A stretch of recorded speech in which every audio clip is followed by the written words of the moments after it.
I've got your Amazon news beat today. Portions of Seller Central went down Wednesday morning, and I suspect many system outages again will resurface on Black Friday, possibly into Cyber Monday, when a lot of customers and sellers are all logging in at the same time. Order reports will be delayed, also not unusual. Lots and lots of glitches today, though, affecting reporting, shipments, and more. My name is Stephen Pope. I'm the founder of My Amazon Guy. I'm going to give you a bunch of other news that's going on right now so you can stay up to beat and know what to action.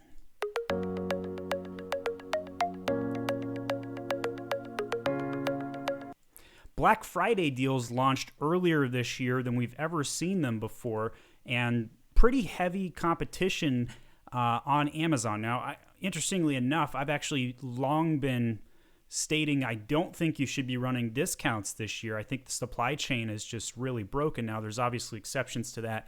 If you've got lots of stock and you can't do anything with it, you might as well discount it and move it. But I think we're going to see massive buying surges going into Turkey 5 weekend. So I would just be watching your inventory levels very closely right now. Seeing a lot of FBA items lose the buy box to merchant fulfilled listings right now. This happened last time in May during the peak buying on Amazon during COVID.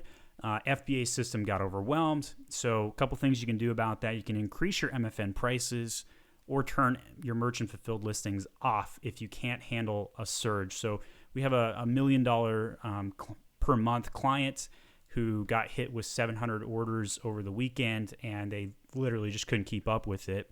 And it's because FBA started losing the buy box to merchant fulfilled. We worked extensively with seller support on this issue, and we could not get to the bottom of why this was occurring, other than the fact that I just happen to know FBA is overwhelmed. But it was weird that it happened to some accounts but not others, and I was trying to wrap my head around this, and I really don't have a great idea on this particular subject.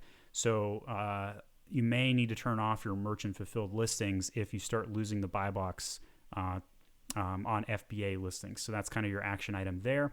Amazon has added 100 product type classifications and attributes. Some are auto classifying.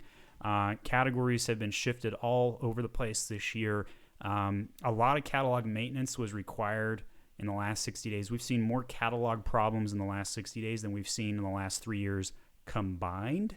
And it has a lot to do with all the lockdowns that they've done on attributes, data, and some of the moving pieces that Amazon has as they try and take control of the Wild Wild West called Amazon.com.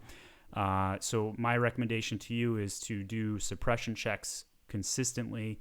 Make sure your items are not getting suppressed or moved around incorrectly. Make sure the BSR is showing up. If you see the BSR missing or your sales go down, go search on Amazon.com for your ASIN. If it doesn't come up, you have a hidden suppression and you need to go get that fixed. Check the subcategory IDs. Make sure the BSR is set. Ticket until resolved. Switching subjects, grocery is now being standardized with sizing variations. We've seen a lot of very specific ways that grocery has to have their size attributes in place, and you really can't control a lot of that anymore.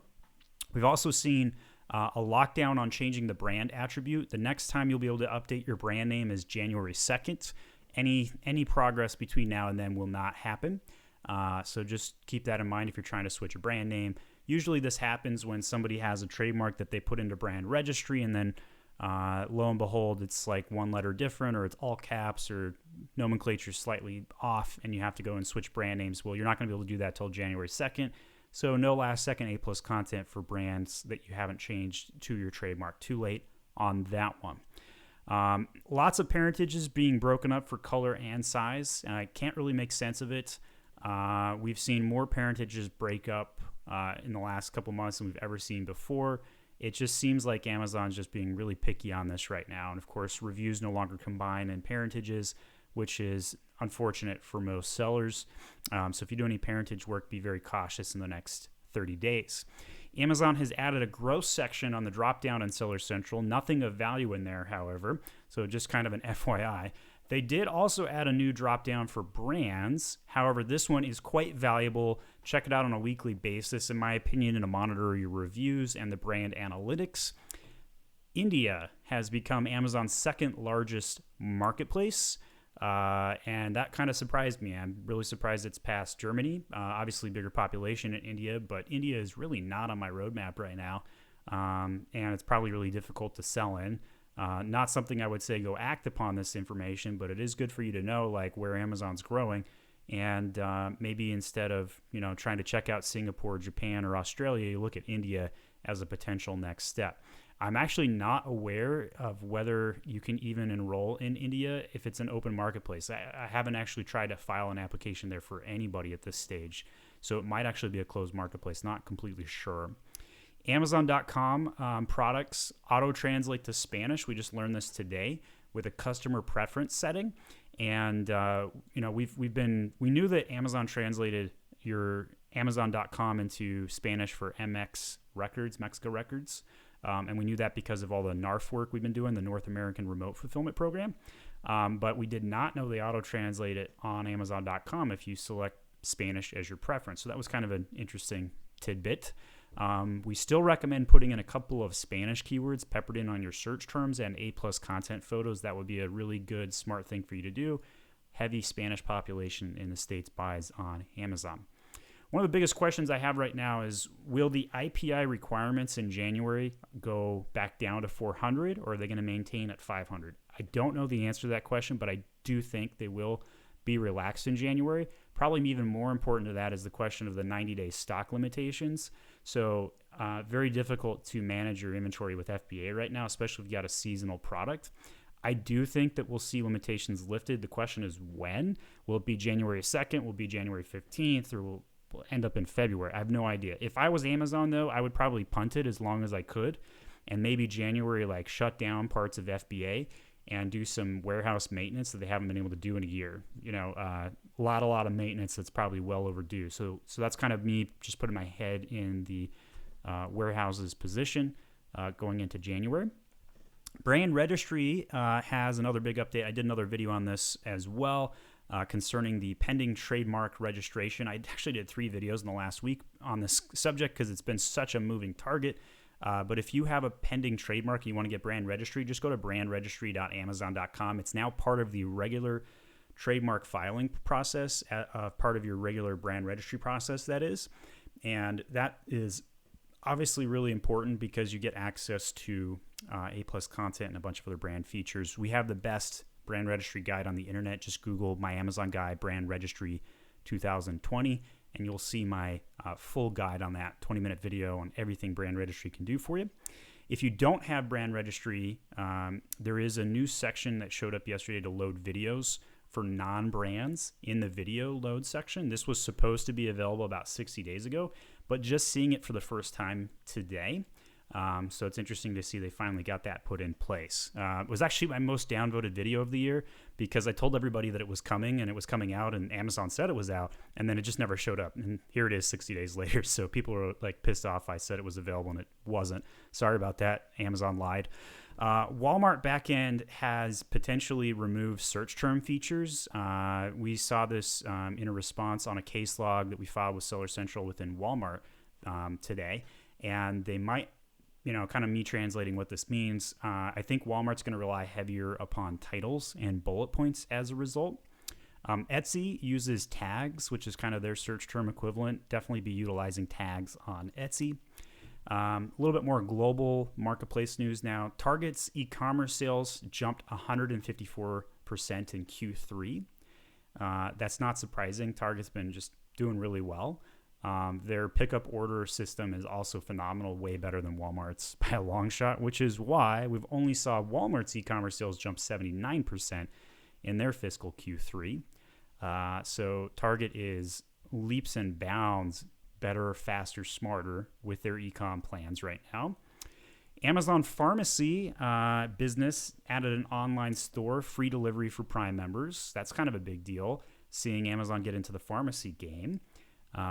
Big money there. I think when that news hit, CVS and Walgreens and whoever else that's in that space, stock value went down 10%. Speaking from memory on that, but that's what I remember reading the other day.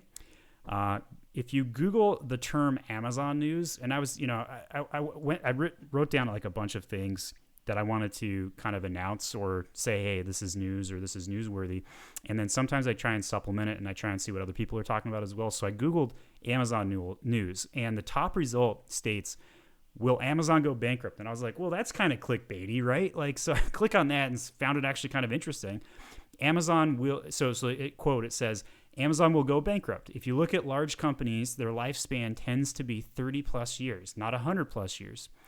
Bezos went on to say that it was his job to delay that date as long as possible. So Amazon turned 25 years old last year, so it's fast approaching the Bezos 30-year benchmark. So those were actually direct quotes from Jeff Bezos. So found that interesting. I mean, obviously Amazon's half the economy. They're not going anywhere anytime soon. Target, Walmart, and Shopify are the three companies that could potentially take Amazon down a peg or two. But it's not looking like any of them are even remotely close yet. So I think we got at least 5 years with Amazon as the behemoth. A couple of selling tips we'll end for today. Number one, A/B test your A+ content and titles. If you haven't done that, definitely recommend it. Even just a one-word change or a photo swap on your A+ content can mean multiple percentage points of conversion difference. You could also check out PickFu, and you can always A/B test that way as well. You should be running video ads. If you're not running video ads, I recommend promo.com. If you're an Amazon client, we probably already have a video ad up for you. Using that, you can take some still images, throw in some random video B-roll, and get a converting video ad, believe it or not. So definitely a quick and dirty way to do that. Lastly, probably the biggest tip is don't let your advertising campaign budgets run out during Turkey 5 weekends. That's Black Friday, Thanksgiving into Cyber Monday, and that's because there's going to be a 300% spike in demand this weekend, especially on Friday and Monday. So if you have advertising budgets that get close to 60, 70, 80% of their normal caps, you need to double or triple those budgets and be cautiously watching them, because if you cap out of your budgets, your ads will turn off. That's my news update for today. My name is Stephen Pope. I'm the founder of My Amazon Guy. Be sure to hit that subscribe button if you haven't already, and check us out at myamazonguy.com.